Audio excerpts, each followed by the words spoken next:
अस्सलाम वालेकुम वरहमतुल्लाहि वबरकातुहू। आज से हम प्रैक्टिकल का आगाज़ स्वाइंग पियर्सिंग की एक एक्सरसाइज बटरफ्लाई पेंडेंट से कर रहे हैं। ज्वेलरी मेकिंग के लिए टूल्स की एक ह्यूज इन्वेंटरी की ज़रूरत होती है, लेकिन हम हर एक्सरसाइज के साथ उसके मुतलका टूल्स का इंट्रोडक्शन करवाएंगे ताकि हमारे स्टूडेंट के लिए सीखने में आसानी हो और उनको कोई कन्फ्यूजन ना हो। जी हाँ, ज्वेलरी मेकिंग के लिए जो डेस्क इस्तेमाल किया जाता है, टेक्निकली इसे ज्वेलर्स बेंच कहते हैं।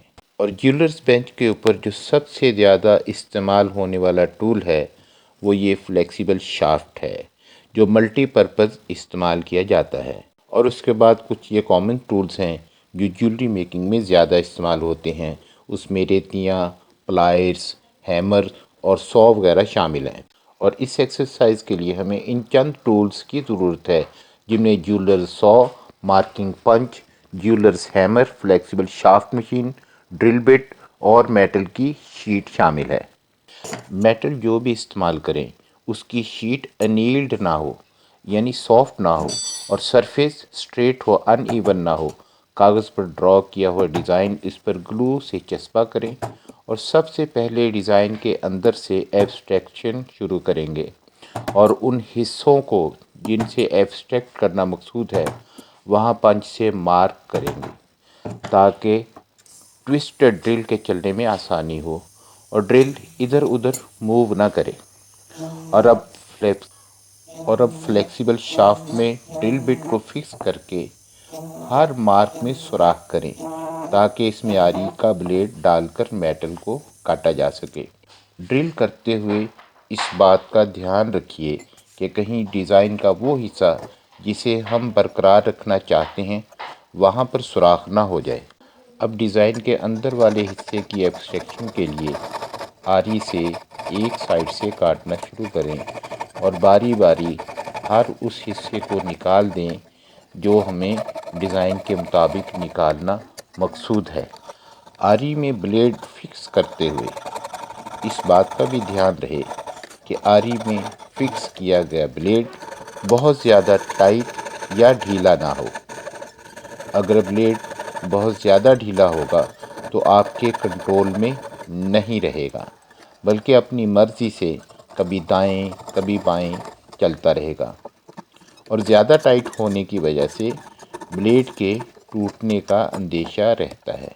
और ये बात भी जहन में रखिए कि कटिंग के दौरान ब्लेड को वक्तन फ़वक्तन वैक्स के साथ लुब्रिकेट करते रहें ताकि कटिंग के दौरान ब्लेड के चलने में आसानी हो और ब्लेड के टूटने के चांसेस भी कम हो जाएं। और फिंगर टिप्स के साथ मेटल की शीट को बेंच पिन के ऊपर मुनासिब तरीके से होल्ड कीजिए ताकि मेटल की शीट ब्लेड की कटिंग के दौरान बार बार उछलने ना पाए। और ये बात भी जहन में रखिए कि जैसे ही डिज़ाइन के ऊपर कोई कर्व या मोड़ आ जाए तो वहाँ पर आपने ब्लेड को चलाते हुए घुमाना है। और अगर ब्लेड को रोक कर आपने घुमाने की कोशिश की या उसको प्रेशर दिया तो इससे ब्लेड टूट जाता है। और कटिंग के दौरान ब्लेड की अलाइनमेंट का भी ख्याल रखिए। बाज़ औक़ात कटिंग करने के साथ साथ ब्लेड ढीला हो जाता है या उसका रुख अपनी जगह से बदल जाता है तो वो दूसरी तरफ चलना शुरू कर देता है। इसलिए ब्लेड की अलाइनमेंट पे भी नज़र रखिए और डिज़ाइन की वो लाइंस जिसको आप काट रहे हैं उस पे भी नज़र रखिए।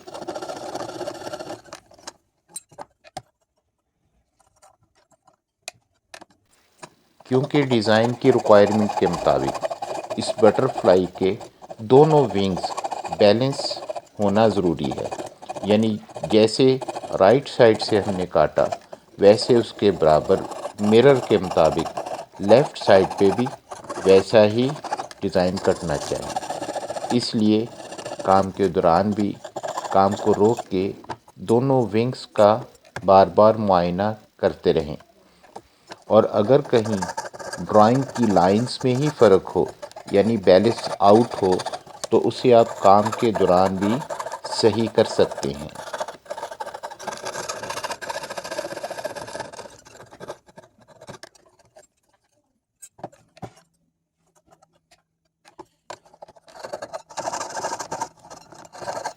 اور ڈیزائن کی انٹرنل ایبسٹریکشن کیئرفلی مکمل کرنے کے بعد اب آپ اس ڈیزائن کو باہر سے بھی اسی احتیاط سے کاٹ لیں۔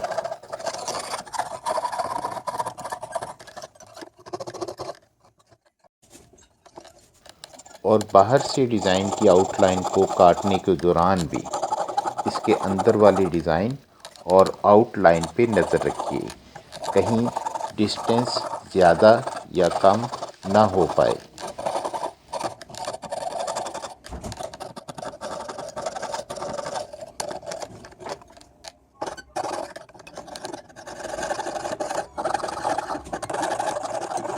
لیجیے، آپ کی سوئنگ پیرسنگ کی ایکسرسائز مکمل ہو چکی، اور اس پروجیکٹ کی فائنل لک دیکھنے کے لیے اگلی کلاس کا انتظار کیجیے۔ اللہ حافظ۔